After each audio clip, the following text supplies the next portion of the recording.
गोविंद राधे। जय जगन्नाथ जय जगन्नाथ, जय बलदेवा जय सुभद्रा, जय लक्ष्मी नरसिंहा लक्ष्मी नरसिंहा लक्ष्मी नरसिंहा, जय जय लक्ष्मी नरसिंहा। जय गौरानीता गौरानीताय गौरानीताय, जय जय गौरानीताय। निताय गौर हरि बोल हरि बोल हरि बोल हरि बोल। जय जय जय प्रभुपाद प्रभुपाद प्रभुपाद प्रभुपाद। श्रील प्रभुपाद की जय। ओम ज्ञानतिमिरन्धस्य ज्ञानञ्जनशलाकया चक्षुरुन्मिलितं येन तस्मै श्रीगुरवे नमः। श्रीचैतन्यमनोभीष्टं स्थापितं येन भूतले स्वयं रूपा कदा मह्यं ददाति स्वपदान्तिकं। वन्देऽहं श्रीगुरोः श्रीयुतापदकमलं श्रीगुरुन् वैष्णवांश्च। श्रीरूपं साग्रजातं सहगण रघुनाथान्वितं तं सजीवं साद्वैतं सावधूतं परिजनसहितं कृष्णचैतन्यदेवं श्रीराधा कृष्णपादान् सहगण ललिता श्रीविशाखान्वितांश्च। नमो विष्णुपादाय कृष्णप्रेष्ठाय भूतले श्रीमते भक्तिवेदान्तस्वामिनिति नामिने।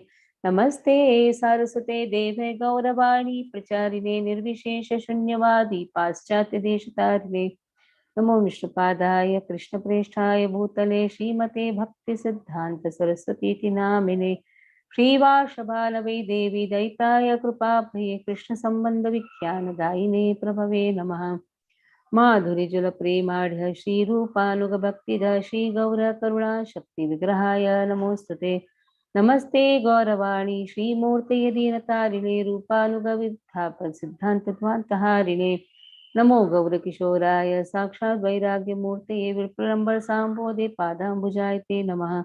नमो भक्तिविनोदाय सच्चिदानन्दनामिने गौरशक्तिस्वरूपाय रूपानुगवरायते गौराविर्भावभूमि स्वं निर्दिष्टा सज्जना प्रिय वैष्णव सार्वभौम श्री जगन्नाथाय ते नमः। वाञ्छाकल्पतरुभ्यश्च कृपा सिन्धुभ्यैव च पतितानं पावनेभ्यो वैष्णवेभ्यो नमो नमः। नमो महावदान्याय कृष्णप्रेमप्रदायते कृष्णाय कृष्णचैतन्य नाम्ने गौरतिषे नमः। पञ्चतत्त्वात्मकं कृष्णं भक्तरूपस्वरूपकं भक्तावतारं भक्ताख्यं नमामि भक्तशक्तिकं। हे कृष्ण करुणा सिन्धु दीनबन्धो जगत्पते गोपेश गोपिकान्त श्रीराधाकान्त नमोस्तुते। जयतां सुरतौ पंगुर्मम मन्देर्मतेर्गति मत्सर्वसपदाम्भोजौ श्रीराधा मदनमोहनो। दिव्यवृन्दारण्यं कल्पाद्रुमादः श्रीमद्रत्नागार सिंहासनस्थौ श्रीमद्राधा शीलगोविन्ददेवो प्रेष्ठादिभिः सेव्यमानो स्मरामि। श्रीमान् राससारं जीवं श्रीवटतलस्थितः कर्षन् वेणुसुनीर्गोपीर्गोपीनाथ श्रीयस्तुनः। तप्तकाञ्चन गौराङ्गी श्रीराधे वृन्दावनेश्वरी वृषभानुसुते देवी प्रणमामि हरिप्रिये। जय श्री कृष्ण चैतन्य प्रभु नित्यानंद श्री अद्वैत गदाधर शिवासादि गौर भक्तवृंद। हरे कृष्ण कृष्ण कृष्ण हरे हरे, हरे राम राम राम हरे हरे। श्रील प्रभुपाद की जय। So we saw yesterday till singing, that is first 1.2.144. Today we'll start with 145. So yesterday was singing before Lord, glorifying his qualities, pastimes. Now Sankirtan. Now in the singing it was said that even the Brahmanas who sing continuously in front of Vasudev, they attain the planet of Vishnu. 145. Yeah. Atha Sankirtanam Namalila Ganadina Guladina Uchchair Bhasha tu Kirtanam. What is the meaning of Kirtanam? Kirtanam is defined as the loud chanting of the names, pastimes, and qualities of the Lord. Uchchahi Bhasha tu Kirtanam. Nama Leela Guna. And 146 now. first paragraph, 1-2 paragraph is 145, 146. Tatra nama kirtanam yatha Vishnu dharme Krishniti mangalam nama yasya vachi pravartate bhasmi bhavanti rajendra mahapataka kotayah. Chanting the name of the Lord, Nama Kirtanam, is illustrated in Vishnu Dharma. O King, he who chants the auspicious name of Krishna turns to ashes millions, 10 millions of the worst sins. Jiva Goswami says the glorification of Krishna's name should be explained as similar to the glorification of Archana. Krishna's name is mentioned for emphasizing it, but other names of the Lord should also be considered to be auspicious and render similar effects. So somebody is chanting Rama's name, same effect. Narsimha, Rama, Varaha. Other names also, Krishna has Sahasranam. So similar effects are there. 10 koti. That means 10 millions of worst sins that can be immediately put into ashes. Okay. Gadadhar Prabhu, please read first and second paragraph. Hare Krishna Mataji, Dandat Nam to you. Sankirtana. When a person loudly chants the glories of Lord's activities, qualities, form, etc., his chanting is called Sankirtana. Sankirtana also refers to congregational chanting of the holy name of the Lord. In the Vishnu Dharma, there is a statement glorifying this process of congregational chanting. My dear king, this word Krishna is so auspicious that anyone who chants this holy name immediately gets rid of the resultant actions of sinful activities from many births. That is the fact. There is the following statement in Chaitanya Charitamrita. A person who chants the holy name of Krishna once can counteract the resultant actions of more sinful activities than he is able to perform. A sinful man can perform many sinful activities, but he is unable to perform so many that they cannot be wiped out by one single uttering of Krishna. Yes. Right. He cannot even think how much he can perform, but that much everything will be eradicated. That is the power of Krishna's name. Now, 7th canto. That means all the devotees are free from the sins now, chanting Krishna's name. All are freed from all the sins. No, Mataji. How confidently you're saying that? But here it is said. No, the sins that we knowingly commit, I don't think so. It will eradicate those sins. So name is pure. Name has power. Yes. The type of consciousness we have while chanting, that matters. Okay, now 147. Leela Kirtanam. Because what has been told previously, what is the meaning of Kirtanam? Nama, Leela, Guna. 3 things. Now Leela Kirtanam is said. Swaham soham priyasya suhada paradevataya Leela kathastava narsimha virincha gitaha anjaspitarmyanu grahan guna vipramukto durganite padayugalaya hamsa sangha. So Leela Kirtanam is illustrated in the 7th canto. Oh my dear Narasimha, by engaging in your transcendental loving service in the association of devotees who are liberated souls, Hamsas, I shall become completely uncontaminated by the association of the 3 modes of material nature and be able to chant the pastimes of your lordships who are so dear to me. I shall chant your pastimes following exactly the footsteps of Lord Brahma and his disciplic succession in this way. I shall undoubtedly be be able to cross the ocean of desires. So you see here in 7th canto, very clearly it has been stated, I am with the association of devotees. To do Leela Kirtanam, I cannot do alone. Leela Kirtanam, even Nama Sankirtanam, I cannot do alone. That is why the emphasis is first I have association of devotees. Okay. Read further, Gadadhar Prabhu. 2 paragraphs. Unmute yourself. Hare Krishna. In the 7th canto, 9th chapter, verse 18 of Srimad Bhagavatam, Maharaja Prahlada offers the following praise to the Lord. My dear Lord Narasimha, if I can be elevated to the position of your servant, then it will be possible for me to hear about your activities. You are the supreme friend, the supreme worshipable deity. Your pastimes are transcendental, and simply by hearing of them, one can counteract all these sinful activities. Therefore, I shall not care for all those sinful activities, because simply by hearing about your pastimes, I shall get out of all the contamination of the material attachment. There are many songs about the Lord's activity. For example, there is the Brahma Samhita sung by Lord Brahma, Narada Pancharatra sung by Narada Muni, and Srimad Bhagavatam sung by Shukadeva Goswami. If these songs are heard by any person, he can easily get out of the clutches of material contamination. There should be no difficulty in hearing these songs of God.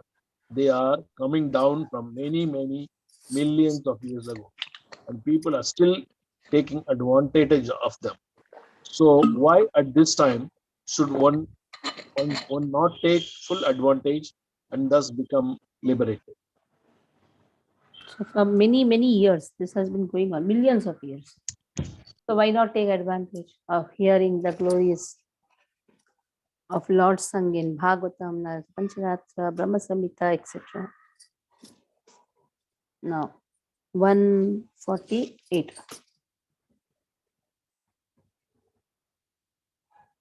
Hmm, 148. Okay. 148 speaks about Guna Kirtan. You have to take it up little, Prabhuji. Guna Kirtan. Idam hi pumsa tapasa srutasya va shrutasya sukhatasya suktasya cha buddhi dattayoho avichutortha kavibhi nirupito yat uttama shloka gulanu varnanam. Krishna is known as Uttama Shloka. Uttama Shloka means whatever the choices of the words you use for Lord, it is the topmost, it is the Uttama. Or whatever words you use for Krishna in glorifying his name, his pastimes, his gunas, they become Uttama Shloka. So here is said, learned scholars have positively concluded that the infallible cause of success for knowledge, austerity, study of Vedas, sacrifice, chanting of the hymns, charity, is the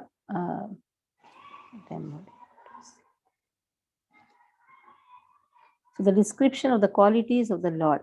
So what has been given is, learned scholars, they have positively concluded that the infallible cause of success. So whatever success a person has, that is because of the transcendental descriptions of the qualities of the Lord, who is defined in the choicest poetry.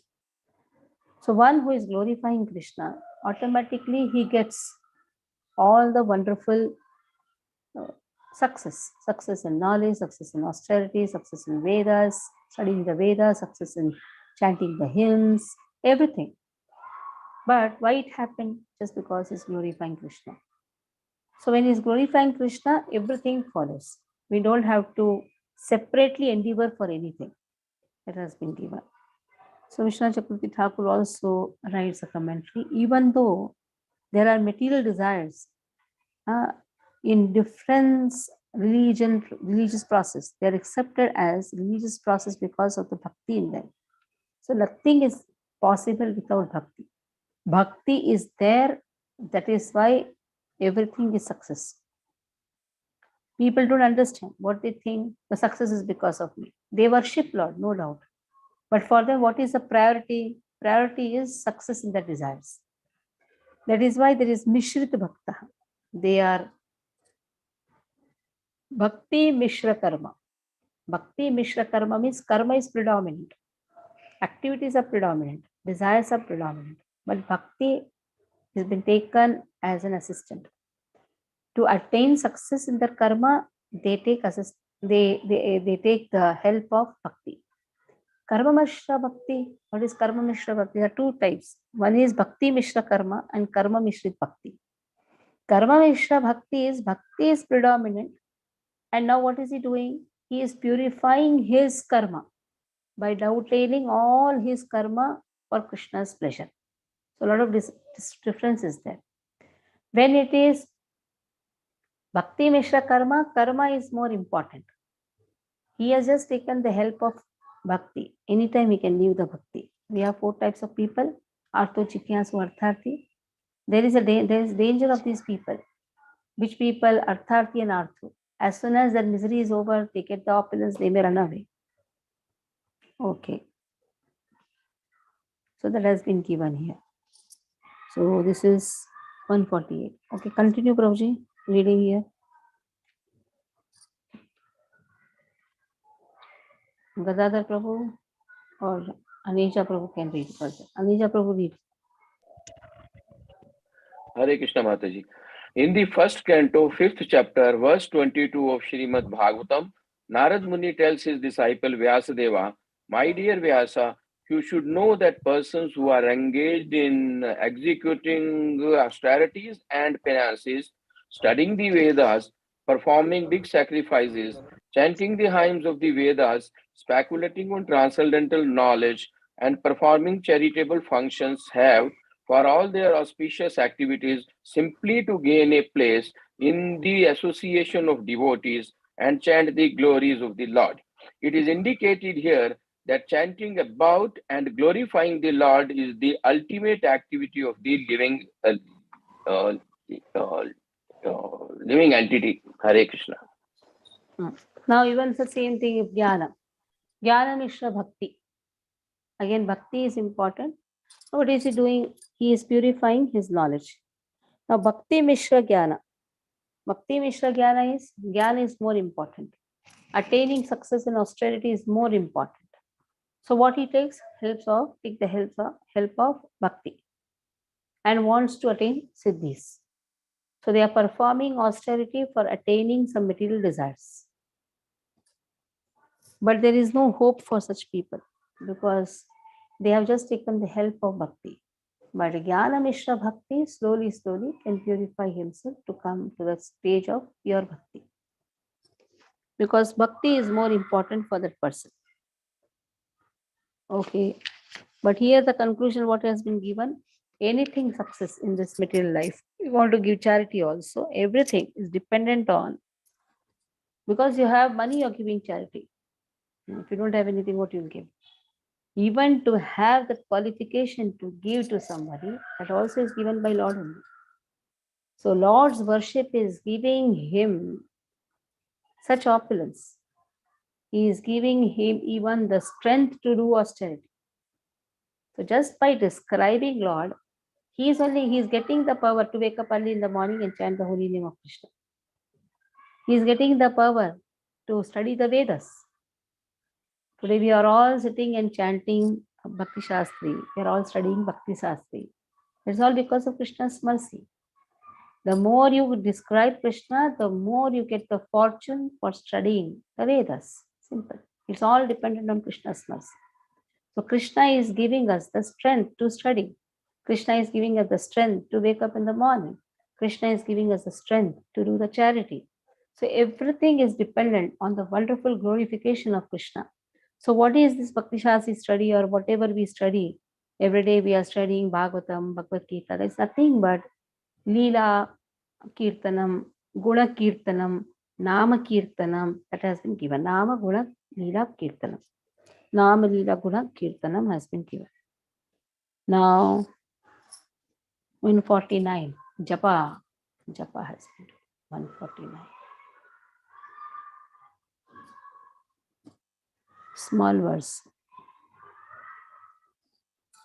Mantrasya Sulaghucharo Japa iti abhidiyate. Okay. So it has been said that Japa is defined as a very soft chanting of mantras. There is difference between Japa and Kirtana. Don't loudly chant. That becomes Kirtana. Japa means soft chanting. Sometimes out of lot of enthusiasm, devotees initially they chant so loudly so that whole family should take up. I should be very compassionate to the whole world. Everybody should be benefited. What happens? Everybody gets angry. So they are sleeping and chanting very loudly. Do that. Japa means soft chanting. Kirtana means loud chanting. Simple. So you should not be confused which chanting when to do. Morning hours are for soft kirtana. Morning hours, you cannot just scream loudly. Because there are other family members, neighbor people, they let them sleep now. What is the problem? Let them sleep. So we have to chant. Chanting is for personal benefit.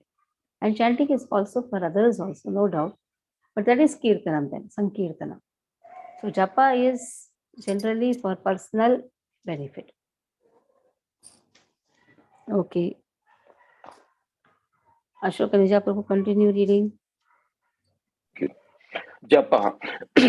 Chanting a mantra or hymn softly and slowly is called japa, and chanting the same mantra loudly is called kirtana.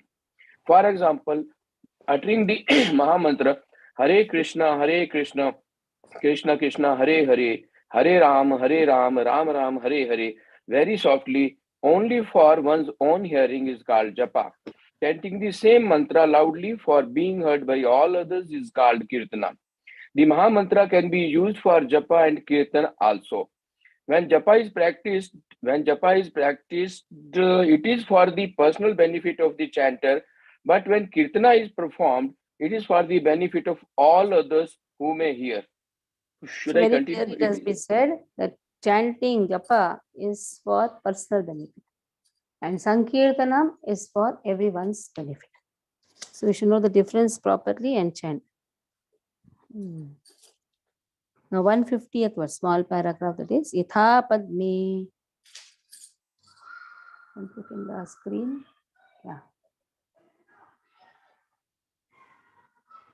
Krishnaya nama iti esha mantraha bhaktanam japatam bhupas mantraha sarvartha sadakaha bhaktanam japatam bhupas svarga moksha phalapradaha. So Padma Puran states, chanting very softly the mantra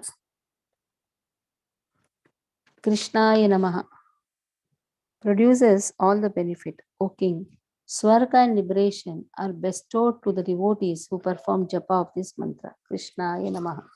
So we'll stop Hare Krishna Mahamantra and start Krishnaya Namaha. So in those ages, this was the mantra which was given. So Krishnaya Namaha was chanted. Now Hare Krishna Mahamantra is for this Kali Yuga. Soft chanting is going to give the benefit. Okay, continue. In the Padma Puran, there is a statement for any person who is chanting the holy name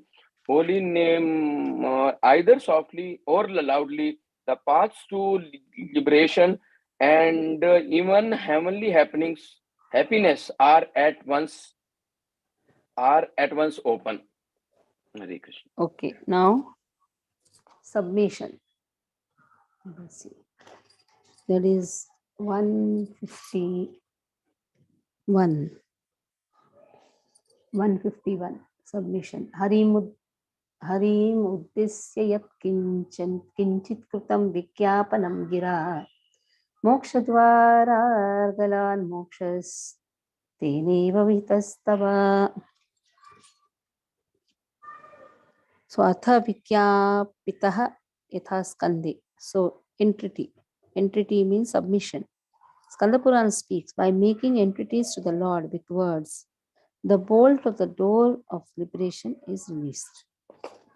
Then 152 also speaks, Samprarthanatmikaha dainyabodhika lala lalasamai itiyadi vividha dhiraihi krishni vidyapatir irita. The wise have explained there are various types of entreaties to Krishna, such as prayers, admission of incompetence, and expressions of longings. So these are the ways. The wise have explained that there are ways of submission, like prayers, admission of incompetency, expression of longing. All these things are samprarthana. So Srila Vishwanath Chakravarti Thakur says, some prarthana prayers are the statements coming from persons who have not attained the stage of bhava. Lalasa statements come from persons who have attained the stage of bhava. That is the difference. So prarthana is by the ones who have not yet attained the stage of bhava. So they are still sadhakas, prarthana. So lalasa, that is laulyam, lalasa, that comes from the persons who have attained the stage of bhava. So these two words are here. Samprarthanatmikaha dainya bodhika lalasamai. Two types of people have been told here. Okay. Narayana read. Narayana or Jamur, only anybody one of you read. In the Skanda Purana, there is a statement about submission unto the supreme, unto the lotus feet of the Lord. It is said there that those who are sober devotees can offer their submission to Krishna in the following three ways. Samprarthanatmika, very feelingly offering prayers. Dainya humbly submitting oneself. Lalasamai, desiring some perfectional stage. This desiring some perfectional stage in spiritual life is not sense gratification. When one realizes something of his constitutional relationship with the Supreme Personality of Godhead, he understands his original position and wants to be reinstated in that position, either as a friend, servant, parent, or conjugal lover of Krishna. That is called lalasamai, or very eagerly desiring to go to one's natural position. This lalasamai stage of submission comes in the stage of perfect liberation, which is technically called Swarupa Siddhi, when the living entity understands by perfect spiritual advancement and revelation his original relationship with the Lord. Okay, that is Swarupa Siddhi. When he attains the bhava, he understands what is he in relationship with Krishna, in what rasa is that every living entity is connected with Krishna. Now, Swarupa Siddhi is when Krishna reveals that person about his relationship with Lord. That is Swarupa Siddhi. Very difficult to attain, but not impossible. It is possible. The more we are eagerly serving Krishna, the more we have nishtha. From there, Krishna's mercy flows. Till nishtha stage, we have to endeavor. The living entity has to endeavor. Shraddha, Adau Shraddha, Sadhu Sangha, Vajana Kriya, Anartha Nivritti, then comes nishtha. After nishtha, Ruchi, Asakti, Bhava, Prema, Vipralamba Prema. That is all Krishna's mercy. Okay. 153. So we are speaking about submission now. 153. Yeah. Yuvatinam yatha yoni yunam cha yuvatau yatha manobhiramati tadvan manobhiramatam tvai. prayer. Samprarthanatmika vigyapti. Samprarthanatmika. Now still we have not attained the stage of bhava. You should understand. When samprarthana is there, you should understand. Just as the minds of the young women are attracted to a young man, and the minds of the young men are attracted to a young woman, may my mind be attracted to you. Now the prayers are going on. Let my mind be attracted to you, O Krishna. Now this is not the stage of bhava. In bhava already he has attained that stage. His mind is completely attached to Krishna because ruchi, asakti, then comes bhava. So the mind is attached. Now here he is praying so that his mind gets attached. So there is a difference. Lalasamai, now he has the desire to see Krishna. Understand very nicely. Samprarthana is enjoined with the desire to have attachment to Krishna. Lalasamai is the greed to now see Krishna. Now the mind has to be focused on Krishna. So a sadhaka has to ask that, oh Lord, while chanting, let me only remember you. I am remembering so many things except you, Krishna. But mechanical chanting is going on. So then the deep cry is there, oh Lord, let my mind be attached to your lotus feet. In this way, a sadhaka cries. But then a bhava, one who has achieved the stage of bhava, he also cries. What is his cry for? To see Krishna. I just want to see you, Krishna. I want to feed you. I want to love you. All these things is, I want to see you. That is bhava. He has attached, he has developed attachment to Krishna. Mind is focused in Krishna. Okay. Continue, Haribol. In the Padma Puran, there is a statement of submission in feeling by devotees praying to the Lord. My Lord, I know that young girls have natural affection for young boys and that young boys have natural affection for young girls. I am praying at your lotus feet that my mind may also may become attracted unto you in the same spontaneous way. The example is very appropriate. When a young boy or girl sees a member of the opposite sex, there is a natural attraction without the need of any introduction. Without any training, there is a natural attraction due to the sex impulse. This is a material example, but the devotee is praying that he may develop a similar spontaneous attachment for the Supreme Lord, free from any desire for profit and without any other cause. This natural attraction for the Lord is the perfectional stage of self-realization. So this is the desire which is asked. Okay, 154. Dainyabodhika yatha tatraiva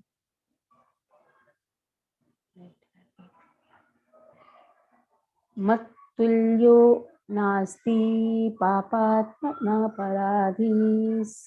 naparadhi cha kaschana parihare pilajjame kim bhruve purushottama. Now Dainya Bodhika. So in the prayers, what is all included? One is desire to have that attachment to Krishna, the mind be focused in Krishna. Another, what is the admission of one's incompetency, worthlessness. So in that, what you say, Mattulyo, there is no one as sinful as me. Mattulyo, Papatma. And there is no one who has committed so many offenses like me. What can I say? I am very ashamed to ask you to remove those sins. Now just generally we try to prove we are the best. I have not done any sin. But here is something different. What is that? There is nobody as sinful as me. And nobody must have done so many offenses like me. So Lord, I am feeling ashamed even to ask you to remove the sins. How many of us really pray this? So what to pray also has been asked. So Nectar of Devotion teaches us how to pray. One is to pray that I should have attachment to your lotus feet. Another is, oh Lord, how am I going to ask you to remove all the sins? I'm the most sinful person. I'm the most unworthy person. So this is the prayer of submission. Okay, read.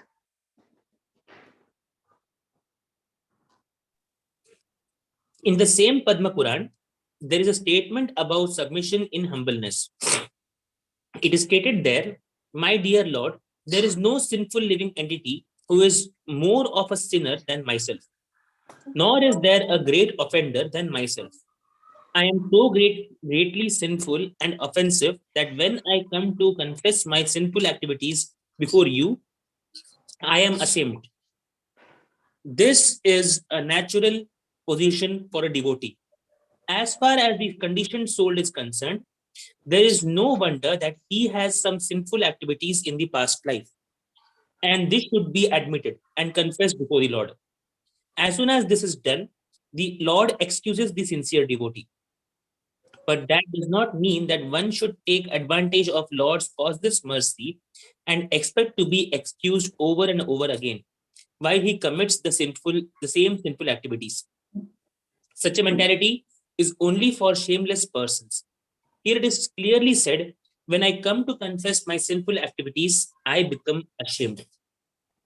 So, if a person is not ashamed of his sinful activities and continues to commit the same sinful activities with the knowledge that the Lord will excuse him, that is most nonsensical proposition. Such an idea is not accepted in any part of the Vedic literature. It is a fact that by chanting the holy name of the Lord, one becomes washed clean of all sinful activities from his past life. But that does not mean that after being washed off, one should again begin sinful activities and expect to be washed again. These are nonsensical propositions and are not admitted in devotional service. Some may think, for a whole week I may commit sinful activities, and for one day I will go to temple or church and admit my sinful activities so that I can become washed off and again begin my sinning. This is most nonsensical and offensive and is not acceptable to the author of Bhakti Rasamrita Sindhu. Okay, not acceptable. The author of Bhakti Rasamrita. Rupa Goswami is not accepting. Okay, next. Next is 155.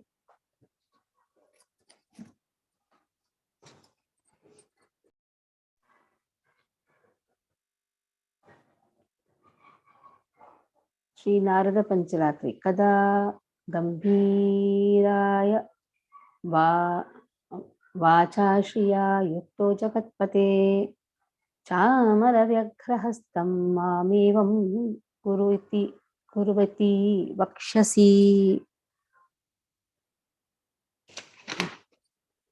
So longing now, lalasamai. Three things were there, no? In submission, three things are there. One is prayer, one is admission of one's worthlessness or incompetency, and then expression of longing that has been given. O Master of the Universe, when will you, accompanied by Lakshmi, say with a deep voice to me, eager to serve you with chamar, please come here. See, what a great desire. Oh Lord, when are you going to tell me, oh, come here, come here. I am eager to hear your voice. You are served by Lakshmi. So when will you, accompanied by Lakshmi, that means I want to see Lakshmi also. I want to see both of you. When are you going to call me? Come here. Okay. Generally we call Krishna, isn't it? Please come here, please come here. Now here the devotee has a desire that he wants Krishna to call. Oh Krishna, you call me. Come here. I want to hear your voice. Okay, continue. In the Narada Pancharatra, there is a statement of submission accompanied by the desire for perfection. The devotee says, my dear Lord, when shall that day come when you will ask me to fan your body? And according to your pleasure, you will say, you just fan me in this way. The idea in this verse is that the devotee is desiring to personally fan the body of the Supreme Personality of God. That means that he is desiring to become the personal associate of the Supreme Lord. Of course, any devotee in any capacity, either as servant, friend, or conjugal lover, always has direct association with the Lord. But according to his different individual taste, a person desires for just one of these relationships. Here, the devotee is desiring to become a servant of the Lord and desires to fan the Lord, as does his internal energy, Lakshmi, the goddess of fortune. He also wishes that the personality of Godhead will be pleased to give him directions as to how to fan. This submission with transcendental desire or Lalasa Mai Vignapati is the highest perfectional stage of spiritual realization.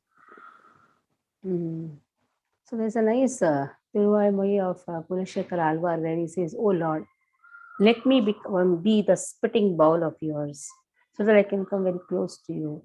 Where he says, "Oh, let me be the flower which is offered at your feet. Let me be the tree from where the flowers are taken. Let me be the river where the devotees wash their feet." Then last, like this, it goes on. "Let me be the step where the devotees will walk over me and come and take your darshan." Then he says, "Oh Lord, whatever you want to make me, you make, but let me be close to you. Let me always serve you." So in this way, devotees, where they have lalasa, they go on asking, their desire is to serve Krishna. For that, they want to be close to Krishna or maybe far to Krishna, but they just want to serve Krishna. That is lalasa, that is a desire. Now, 156. So here the submission, the topic submission ends, 156. Kadaham yamuna tire namani tava kirtayan udbhaspah pundarikakshah rachayishyami tandavan. So all of the side one. When shall I dance on the banks of Yamuna with tears in my eyes while singing your name? Now the more desire. What is the desire? While dancing on the banks of Ganga, I just want to cry for you. When am I going to dance in this way? With tears in my eyes. So that is also Krishna's mercy, to give tears in the eyes with the loving tears. We also cry. We cry because we have to do so much of sadhana. But devotees who are in the conjugal love, who have achieved that highest love for Krishna, they cry because they just want to be with Krishna. That is why they are crying. Okay. So it is said here, Jiva Goswami writes, superficially this appears to be a prayer of someone who has not manifested bhava. So some prarthana belongs to someone without the appearance of bhava. Whereas lalasa or prayers, that is intense longing, belong to a person who has manifested bhava. However, when a prayer, some prarthana is filled with a similar longing, similar expression is there of bhava, it is also lalasa. So this is prarthana actually. But in this prarthana, what is there? There is a lalasa, that's a greed. The greed is to have tears and dance for Krishna. The prayers and longing such as these are given here to illustrate the topic, but actually they should be understood for the example of Raganuga Bhaktas. They are Raganuga Bhaktas, spontaneous love for Krishna. So here some prarthana is asking for the attachment to, or asking for the mind which is attached to Krishna. Lalasa is the greed. So this is also the prayer for greed only. This cannot come in some prarthana. This comes in lalasa. The two categories, some prarthana and lalasa. Okay, read further.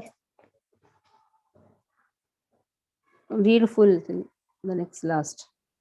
In the same Narada Pancharatra, there is another expression of submission wherein the devotee says, "My dear Lord, O lotus-eyed one, when will that day come when on the bank of Yamuna I shall become just like a madman and continue to chant your holy name with incessant tears flow from my eyes. This is another perfectional stage. Lord Chaitanya also desired that a moment will appear unto me as 12 years of time, and the whole world will appear to me as vacant on account of not seeing you, my dear Lord. One should feel, one should feelingly pray and become eager to render his particular type of service to the Lord. This is the teaching of all great devotees, especially Lord Chaitanya. In other words, one should learn how to cry for the Lord. One should learn this small technique, and he should be very eager and actually cry to become engaged in some particular type of service. This is called laulyam, and such tears are the price for the highest perfection. If one develops this laulyam or excessive eagerness for meeting and serving the Lord in a particular way, that is the price to enter into the kingdom of God. Otherwise, there is no material calculation for the value of the ticket by which one can enter the kingdom of God. The only price for such entrance is this laulyam, lalasa mai, or desire and great eagerness. Okay. Now from here, Gadi Prabhu will read. Reciting notable prayers. It is stava. Stava means prayers. अथ स्तव पाठः प्रोक्ता मनीषिभिर्गीता स्तव राजादयस्तवाः. And 158 also will read. Both 157, 158. 157 says, the wise consider that Gita and Stava Raja contain in Gautamiya Tantra examples of stavas. So they are all stavas. Stavas means glorification of Lord. Gita is called stava because its contents glorify the Supreme Lord. Stavaraja refers to the stava in the Gautamiya Tantras. Next is Yuktah Skande. Read. Take the next one also because the first paragraph has two. First and second, both. They're joint actually. 158. Okay, Mataji. Yeah, after this. Skande, wait. Shri Krishna Stava Ratno Ghairesham Jivha Tvarankrita Namasyamuni Siddhanam Vadaniya Divaukasam. Okay. The perfected sages and the devatas respect those whose tongues are ornamented with abundance of jewel-like verses of praise of Krishna. So devatas, they respect those tongue which is always glorifying Krishna. Just imagine our little kids, they are chanting the holy name of Krishna, they are glorifying the prayers. So how much will the devatas be very pleased when they see the little children chanting? And when they see the devotees chanting the verses, actually should memorize the verses. See that every day you are memorizing one shloka. Or at least whatever shloka you have memorized, go on chanting the same again. Saraswati resides in the tongue of one who always chants. Swadhyay should be in the morning when you are doing the worship. Go on chanting. You take some prayers and go on chanting. After you complete your Mangalarti, Tulasi Arti, Narsimarti, Tulasi Arti, Shikshashtakam, 10 Namaprad, take some verses as your Swadhyay. Like you can chant Brahma Samhita, you can chant Gopi Geet, you can chant Nectar of Instruction, you can chant Ikshopanishad, you can chant the first chapter of Bhagavatam, second chapter of Bhagavatam, first canto. Like this, you should take some prayers, Kunti Maharani prayers, Bhishma Pitama prayers. So for that, you should start learning. Even if you don't know so much, even 2 verses you know, chant those verses, go on chanting. You know now few verses from Nectar of Devotion. Have the practice of chanting. One whose tongue is glorified with the wonderful prayers of Krishna, which is decorated with the prayers of Krishna, understand, those tongue is even worshipped by the devatas. They love to see that tongue. Okay, so 157, 158. Sweet. Hare Krishna, Mataji, Dandavat Pranam. First two paragraph. Okay, Mataji. Reciting notable prayers. According to the great learned scholars, the whole Bhagavad Gita contains many authorized prayers, especially in the 11th chapter, where Arjuna prays to the universal form of the Lord. Similarly, in the Gautamiya Tantra, all the verses are called prayers. Again, in Srimad Bhagavatam, there are hundreds of prayers to the Lord. So, a devotee should select some of these prayers for his recitation. In the Skanda Purana, the glories of these prayers are stated as follows. Devotees whose tongues are decorated always with prayers to Lord Krishna are always given respect even by the great saintly persons and sages. And such devotees are actually worshipable by the demigods.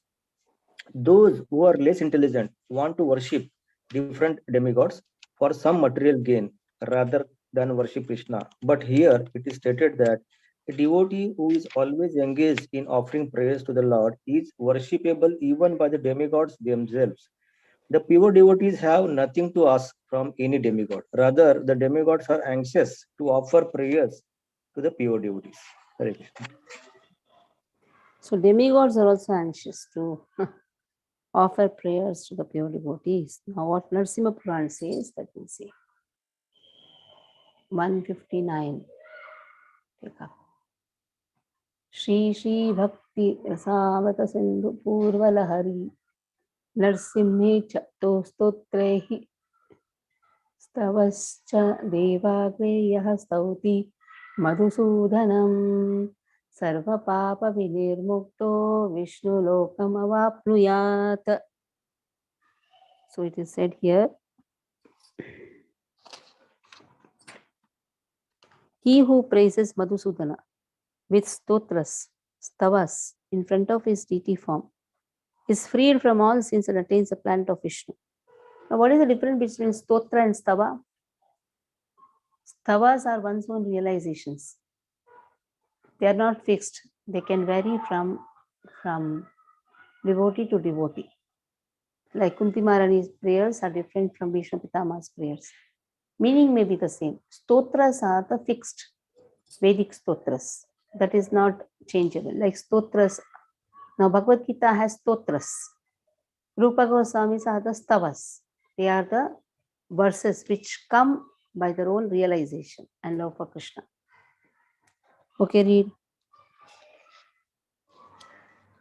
In the Narsimha Purana, it is stated, any person who comes before the deity of the Lord Krishna and begins to chant different prayers is immediately relieved from all the reactions of sinful activities and becomes eligible, without any doubt, to enter into the Vaikuntha Loka.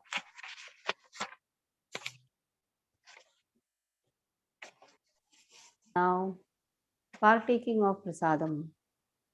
How many of you have not taken prasadam? Sitting for the class directly. Naivedyam annam tulasi vimishram visheshatah padajaleena siktam yosnati nityam purorato murare prapnoti yagyayutah koti punyam. Taking Lord's remnants is there in the 86th verse of Padma Puran. He who always eats outside the inner sanctum, the remnants of the Lord's food sprinkled with water from the Lord's feet mixed with tulasi achieves the results of 100 billion sacrifices. Purato Murari, from the temple Antahapuram of the Lord. The meaning is after going from or avoiding the temple room of the Lord. Purataha Murari, in front of Murari. But such a meaning is rejected since eating in front of the Lord is an offense. Purataha Murari, to mean in front of Murari, chewing tambula in front of Lord should be forbidden.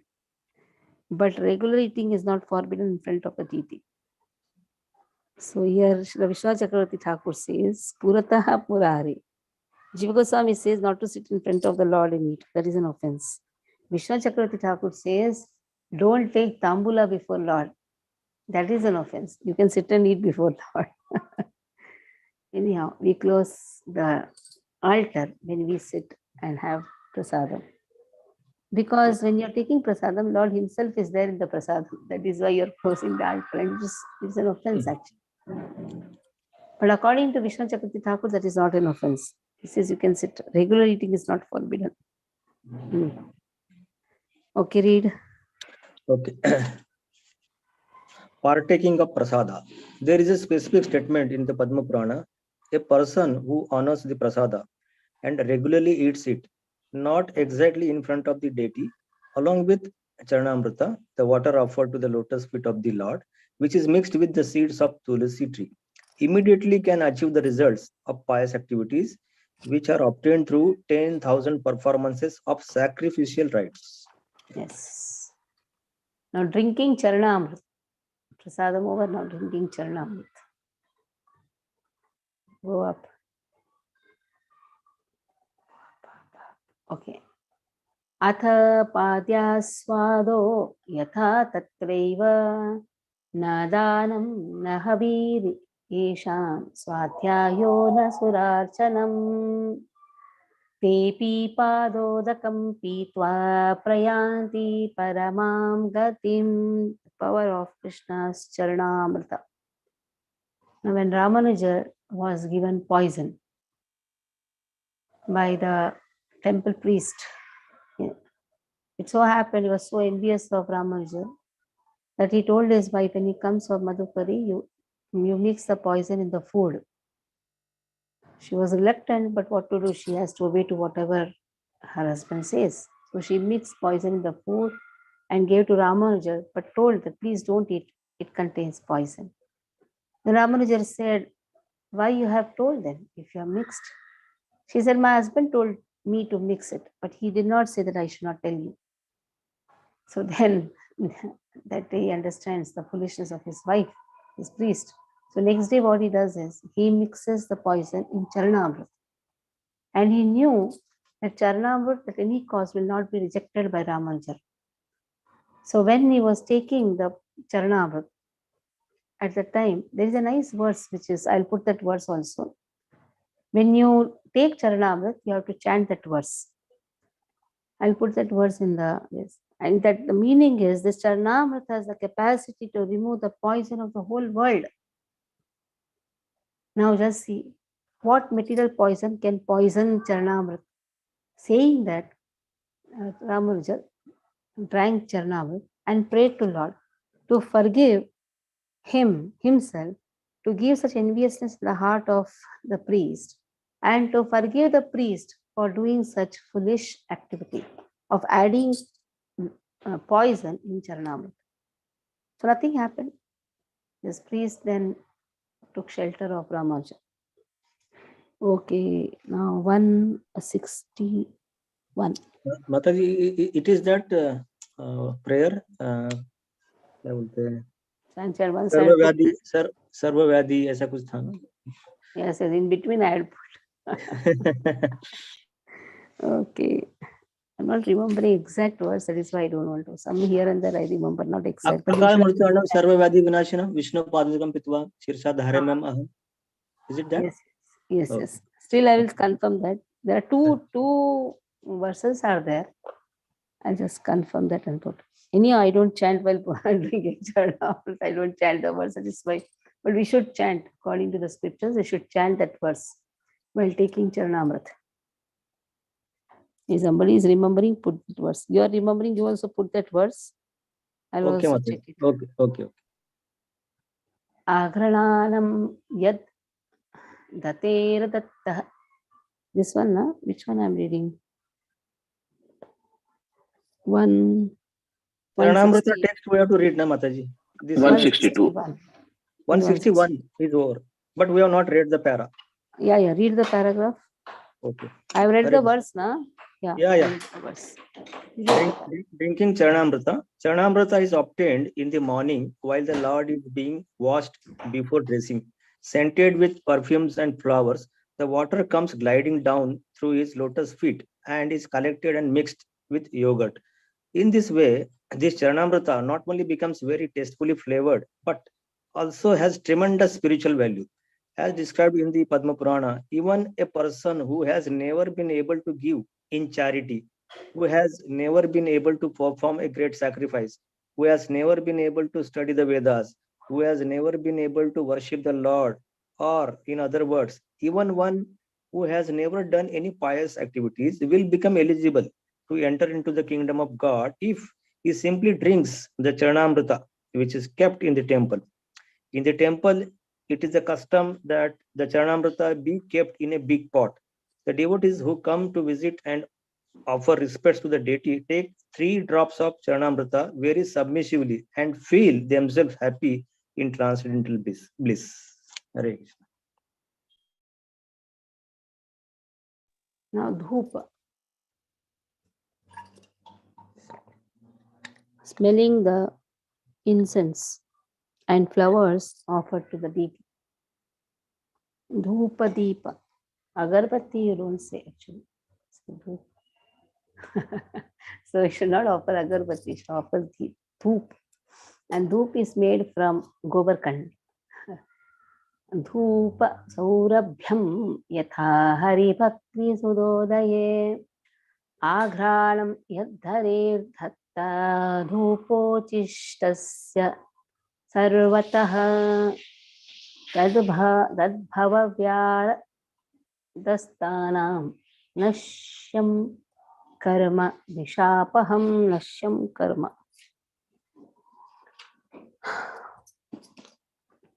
One 62.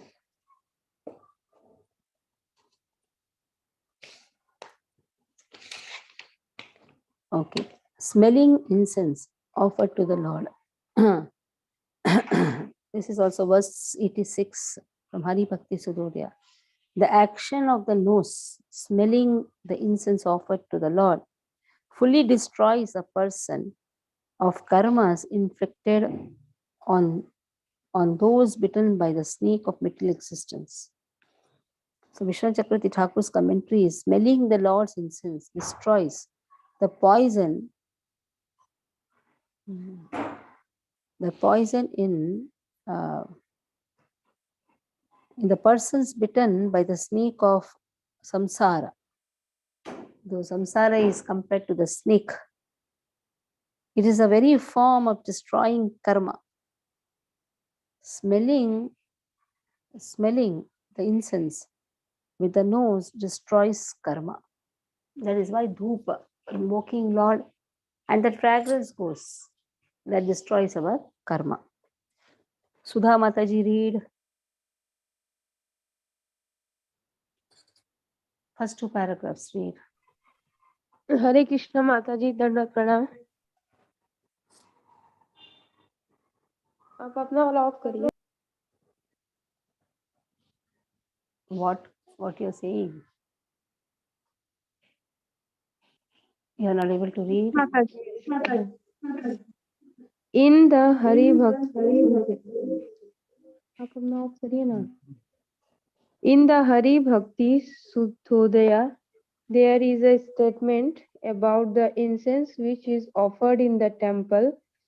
When the devotees smell the good flavor of the incense which is offered to the deity, they thus become cured of the poisonous effects of material contamination, as much as one becomes cured of a snake bite by smelling the prescribed medicinal herbs.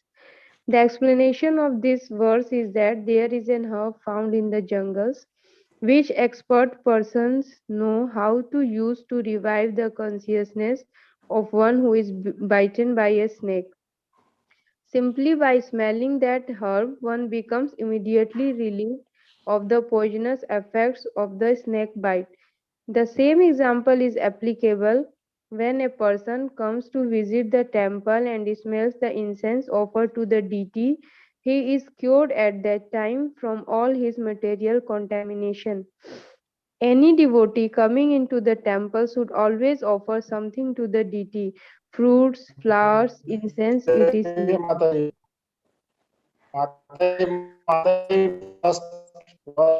Right, to sound is there. Hari Bol. Vaishnav Gaur Prabhu, mute your phone. Yeah. Mataji, I am muted, but I think that first paragraph was only as to read, na? That's what I was telling to Sudhakar. No, second also. Read. Okay. Okay, Mataji. If anyone cannot offer anything in cash, something else must be offered. In India, the system is that all the ladies and gentlemen who come in the morning to visit the temple bring so many things. Even one morsel of rice or one morsel of flour can be offered.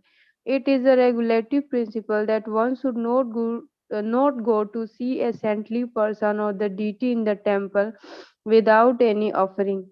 The offering may be very humble or it may be priceless. Even a flower, a little fruit, a little water, whatever is possible must be offered.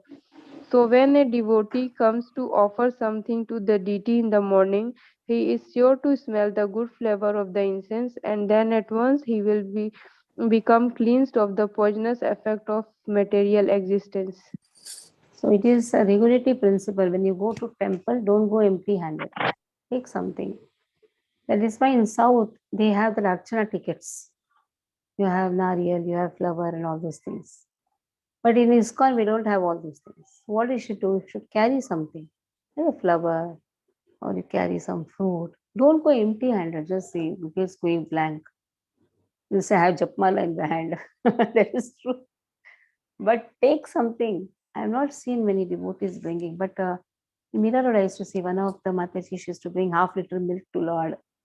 Something you should give to Lord. Without that, just going blank-handed, no.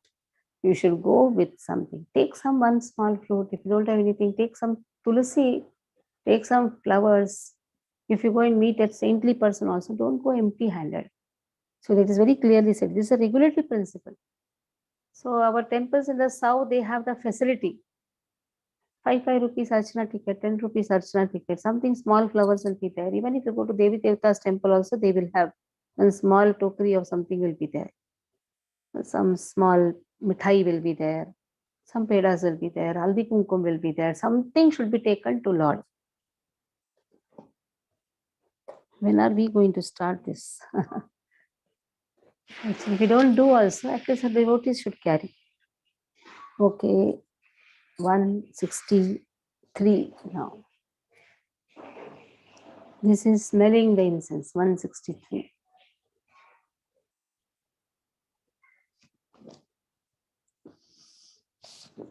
This is the verse, na? Agrana pravishte nasikaha. Okay, this is pravishte nasika randre harir nirmalya saurabhe satyo vilayan ayati papa panjara bandhanam. Okay. When the fragrance of the garlands of the Lord enters the nostrils, immediately the bondage created by piles of sins is destroyed. Papa panjara bandhanam, bondage created by the piles of sinful activities. Srila Vishnu Chakravarti Thakur also writes that if the fragrance enters our nostrils, all our sins will be destroyed. It's why fragrant flowers should be offered. That's also very important. You offer some chindu bindu and all, that has no fragrance on it. When that fragrance will enter, how it will enter, tell me. Fragrant flowers. The moment you enter the temple, that gandha should mesmerize your conscience. That is the effect. Camphor, the gandha of the mallika, that should enter the nostril. That is why wonderful flowers should be offered. Generally, we see the flowers which has no fragrance, that is offered to Lord. It's actually it's not allowed in the scriptures also. But everywhere that is happening. Some English flowers are offered. That is all not allowed. Deshi flowers with wonderful fragrance should be there. Okay, read. Sudha, read. Okay, Mataji. I'm continuing.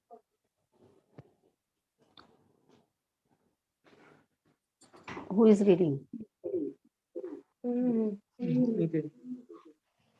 It is stated in the Tantra Shastra, if the smell of the garland which was offered to the deity in the temple enters into a person's nostrils, immediately his bondage to sinful activities becomes clear. And even if one has no sinful activities, still by smelling such remnants of flowers, one can advance from Mayavadi impersonalist to devotee. There are several instances of this, a prime one being the advancement of the four Kumaras. They were impersonalist Mayavadis, but after smelling the remnants of flowers and incense in the temple, they turned to become devotees.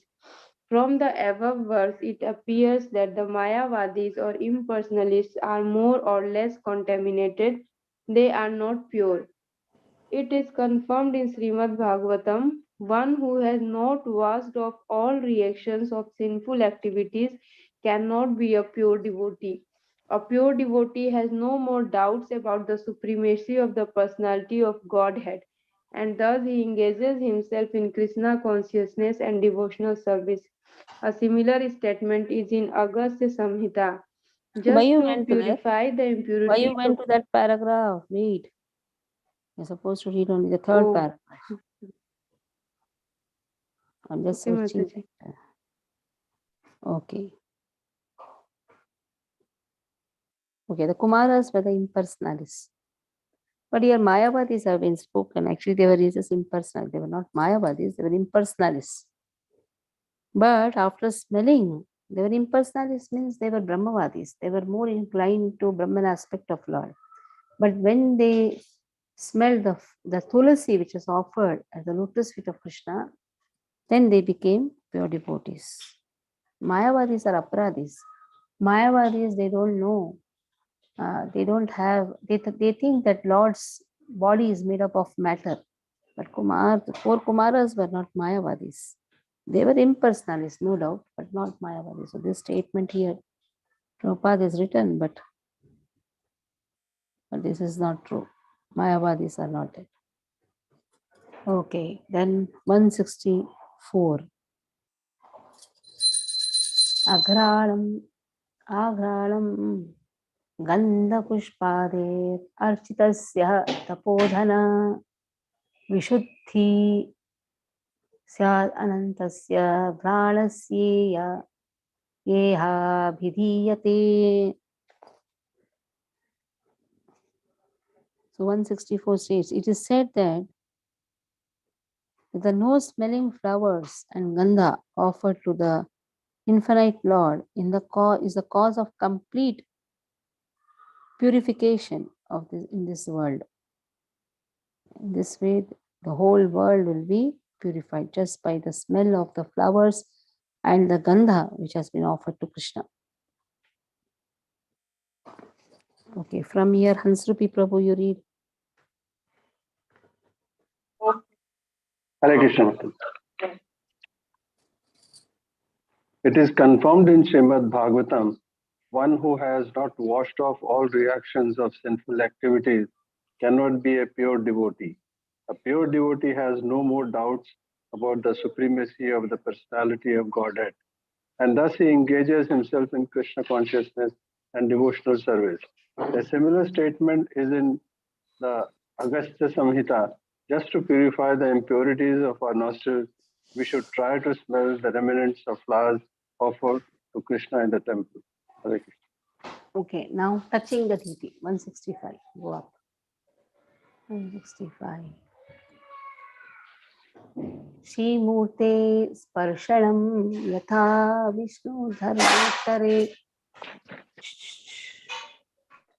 sprishtva Vishnur adhishthanam pavitraha shraddhayanvitaha tapabandhai vinirmuktaha sarvan kaman avapnuyat.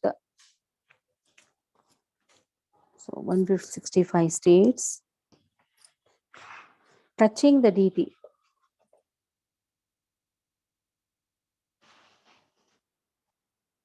The pure faithful person who touches the deity of Vishnu becomes freed from the bondage of sin and attains all desires.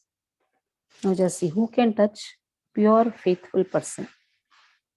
Now if he is pure, then where is the bondage of sin for him? It's contradictory, isn't it?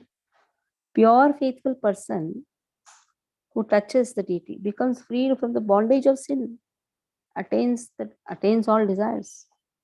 So even though there may be some small sins left over also, that also will be removed.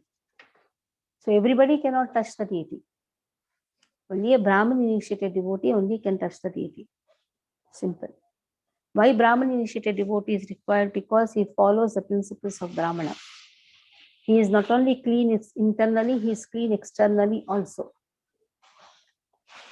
He has to follow a lot of rules and regulations. He has to do the Sandhya Vandanam and all. So in this way, he is a pure person. He is a faithful person. But in the past life, he must have done some sins. That also will be removed. That is a power of touching the deity. That is why when deity seva is given, you should come very willingly. In fact, one should feel that fortune, that by touching the deity, his sins will go away. That is the power of deity worship. Okay. Read, Ansruti Prabhu. Hare Krishna. Touching the deity. In the Vishnu Dharmottara, there is a statement about touching the lotus feet of the Lord. It is said, only a person who is initiated as a Vaishnava and is executing devotional service in Krishna consciousness has the right to touch the body of the deity. In India, there was an agitation during Gandhi's political movement because the low-born classes of men like street sweepers and chandalas are prohibited according to the Vedic system from entering the temple. Due to their unclean habits, they are prohibited, but at the same time, they are given other facilities so they may be elevated to the highest grade of devotional service by association with the pure devotees. A man born in any family is not barred, but he must be cleansed. That cleansing process must be adopted. Gandhi wanted to make them clean simply by stamping them with a fictitious name, Harijana, children of God. And so there was a great tug of war between the temple owners and the Gandhi's followers. Just by calling Harijan, you cannot make a Shudra a Brahmana. Simple. You have to purify his consciousness. Then he is Harijan, no doubt. As Prabhupada says, Gandhi wanted them to be clean. Just by saying Harijan, it is not going to be clean. He has to follow certain rules and regulations. Okay, continue. But anyway, the present law is the law of all scriptures, that if anyone is purified, he can enter into the temple. Actually, that is the position. Only one who is properly initiated, who is properly following the rules and regulations can enter and touch the deity. Not all. And one who touches the body of the deity, following such regulatory principles, is immediately delivered from the contamination of material sin, and all of his desires become fulfilled without delay. Right. What desire you should have when you touch the deities? What desire you should have, Hansruti Prabhu? You are also Brahmin initiated. You are also coming and serving the deities. What desire? The desire, I had been going to the temple for some time, and during that time, I just wanted that anytime any sort of that contamination of neglecting this duty does not come into my mind. Jai Ho. Yes. So that contamination should never enter the mind of neglecting Krishna's worship. Okay. Now 166 over. 166, yeah. Seeing the deity. Vrindavane tu govindam ye pashyanti vasundhare nate yama puram yanti punya krutam gatim. So this is seeing the deity.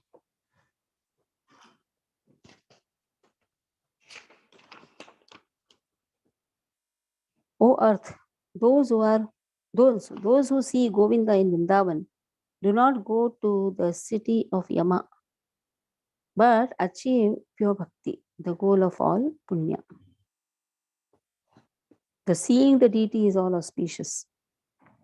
Now you're going to see that the deity going to be going to go to their place now. That is their altar. They are going to be installed in the altar. Seeing this function is also a great bhagya. On 26th January morning, 9 o'clock, they are going to sit in their altar.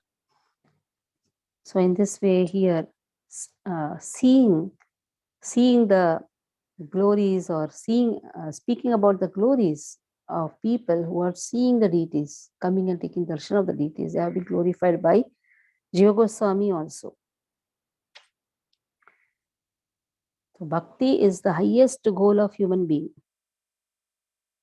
To attain that, various activities have been prescribed. In that, seeing the deity is also most important aspect.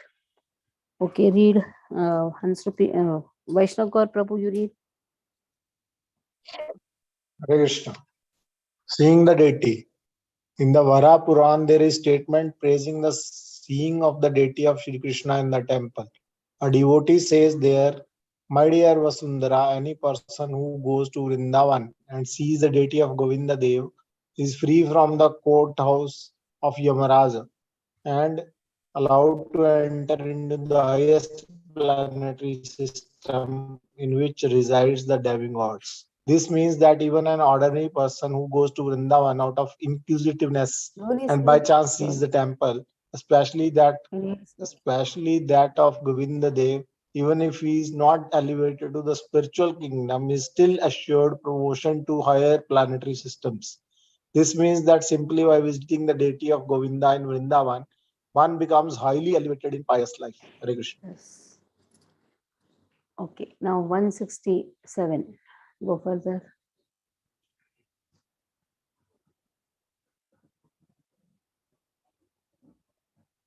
Mataji, this was 167, no? Seeing the deity. Yeah, it was 166. 166. Now 167. Observing the rules and regulations. Huh? Yeah.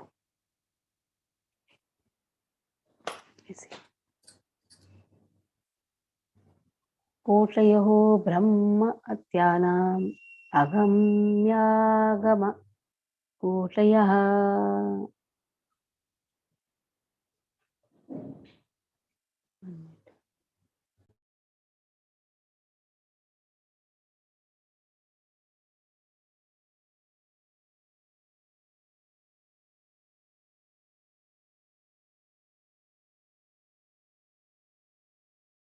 Okay. Mataji, you are mute. Yeah.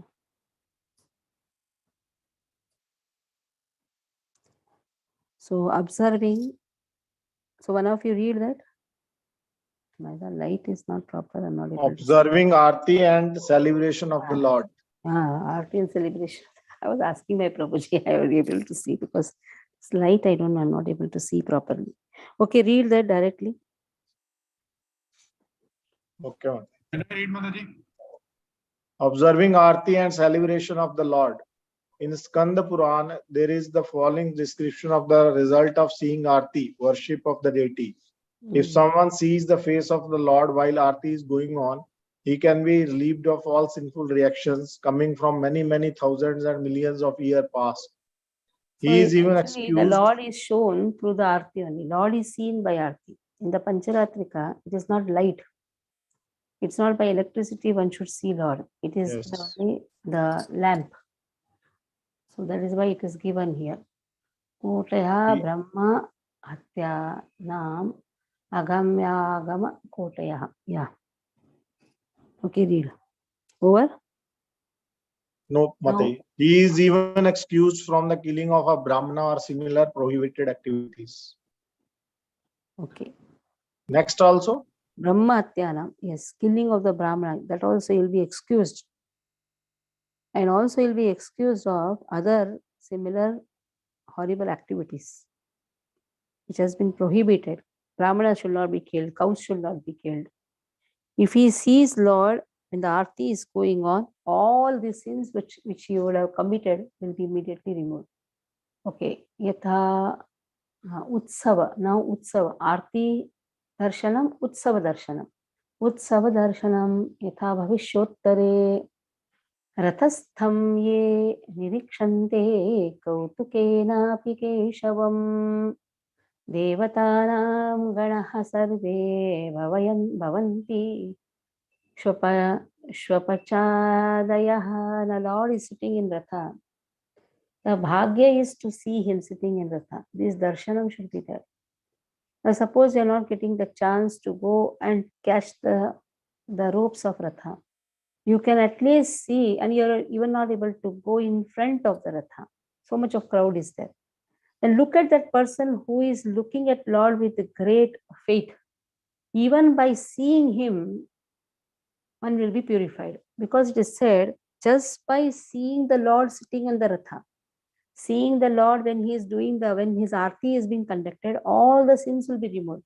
So naturally, when a person is looking at the Ratha, at Lord who is sitting in the Ratha with great faith, when you look at that person, you will also get the benefit.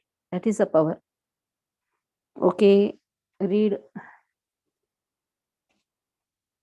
As we have already explained, there are different ceremonies to be observed, such as the birthday of Krishna, the birthday of Lord Ramchandra, the birthday of some prominent Vaishnavas, the ceremony of Jhulan Jatra with the Lord sitting on a swing, and Dol Yatra, the Lord's activity in month of March. In all festivals, the Lord is seated on a car and the car moves through different streets of the city so that people may take advantage of visiting the Lord.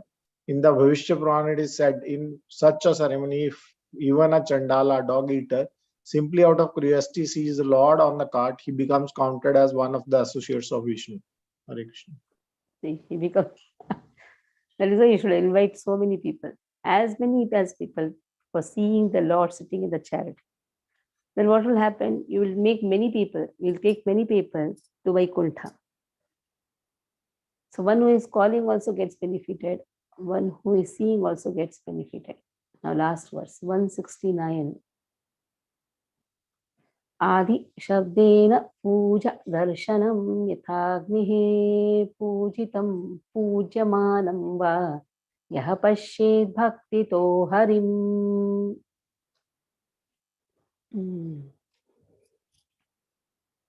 Read that last one. In the Agni Purana, it is said, Agni Purana, it is stated, any person who in of the deity in the temple will obtain the result of Kriya Yoga, which are described in the Your Pancharatra voice is not heard scriptures. properly. The Agni Purana, read properly. In the Agni Purana, it is stated, any person who in gladness sees the worship of the deity in the temple will obtain the results of Kriya scriptures. It is a system of practice, much like practice, but it is especially meant for. Your voice is breaking. Somebody else can read this last word. Wait, Vaishnav. Mataji, can I read? Yes, read. Yes, Mataji, 1 second. In the Agni Purana, it is stated, any person who in gladness sees the worship of the deity in the temple will obtain the results of Kriya Yoga, which are described in the Pancharatra scriptures. Kriya Yoga is a system of practice much like practical devotional service, but it is especially meant for the mystic yogis. In other words, by this gradual process of the mystic yogis are eventually elevated to the devotional service of the Lord. Hare Krishna, Mataji, Dandvat Pranam. So, puja has been spent.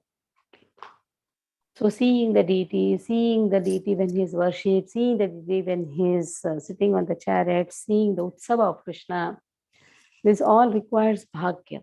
And when you get that fortune, grab it. Grab the fortune of taking part in the festivals. Okay, any doubt? Yes, Hare Mataji. Krishna. Hare Krishna, Mataji. I have a doubt. I have a question actually. Mataji, how should we develop a regular habit of memorizing verses? Like you memorized so many verses, Mataji. What is the secret behind it? I also want to. Yes, Right, Mataji. see, right, see, drink cow's milk. Yes, Cow's Mataji. milk will give sharpness to your memory. And writing habit. Write 2-3 times, see, memorize. And then again, it depends on how much you practice that. Mataji, regularly we should give a fixed time for that. Yeah, you can even chant some shlokas when you're taking bath. Yes, Mataji. Chant some shlokas when you're cooking. Chant the shlokas when you're brooming. For chanting shlokas, you don't. There is no restriction. You can write the verses and keep in your kitchen. Mataji, Hare Krishna. I have one question. Okay, as you have said that when anyone see Lord face at the time of Aarti, he or she is free from all sinful activities. So it is applicable for Lord Nitai also, na Nitai Gaur Aarti, those which we attend at the ISKCON temples. Yes, yes. Gaur Nitai. Gaur Nitai non-different from Krishna Balram, na? Okay. And Nityananda Prabhu is Balaram himself. Balaram is Krishna himself. Yes, Mataji. So you should not differentiate. Okay. Mataji. Any doubt? Over? Okay, Nainu is showing some horrible faces today.